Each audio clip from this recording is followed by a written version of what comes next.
The Cataract of Lodore, by Robert Southey. LibriVox. "How does the water come down at Lodore?" my little boy asked me thus once on a time.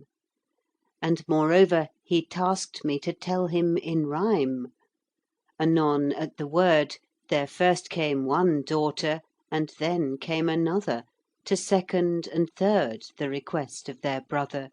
and to hear how the water comes down at Lodore, with its rush and its roar, as many a time they had seen it before. So I told them in rhyme, for of rhymes I had store, and 'twas in my vocation, for their recreation, that so I should sing, because I was laureate to them and the King. From its sources which well in the tarn on the fell, from its fountains in the mountains, its rills and its gills, through moss and through brake, it runs and it creeps for a while, till it sleeps in its own little lake.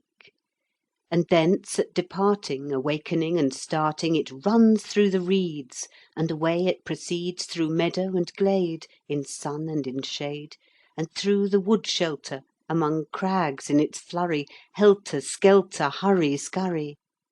Here it comes sparkling, and there it lies darkling,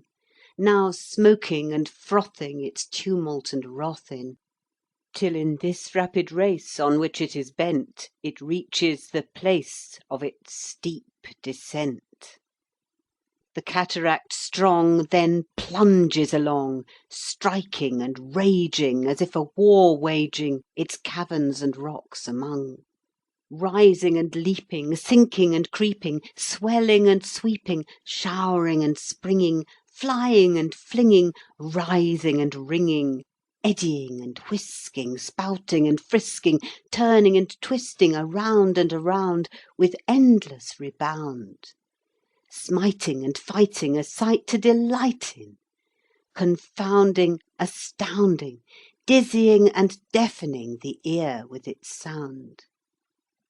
collecting, projecting, receding and speeding and shocking and rocking, and darting and parting, and threading and spreading, and whizzing and hissing, and dripping and skipping, and hitting and splitting, and shining and twining, and rattling and battling,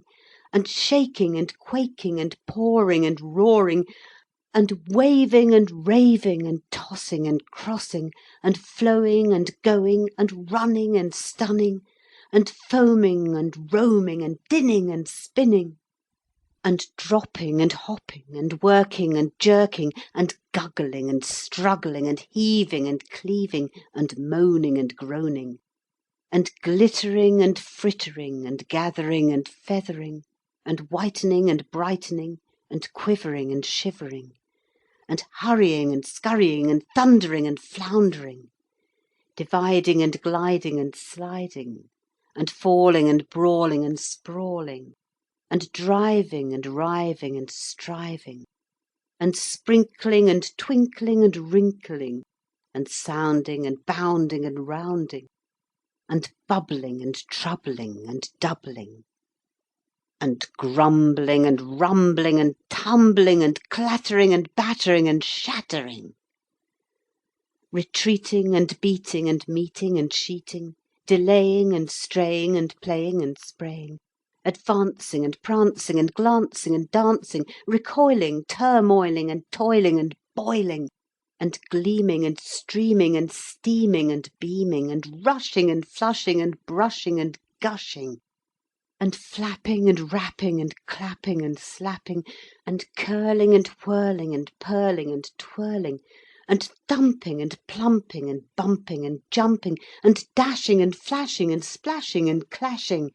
and so never ending, but always descending, sounds and motions for ever and ever are blending all at once and all o'er with a mighty uproar, and this way the water comes down at Lodore. End of poem. This recording is in the public domain.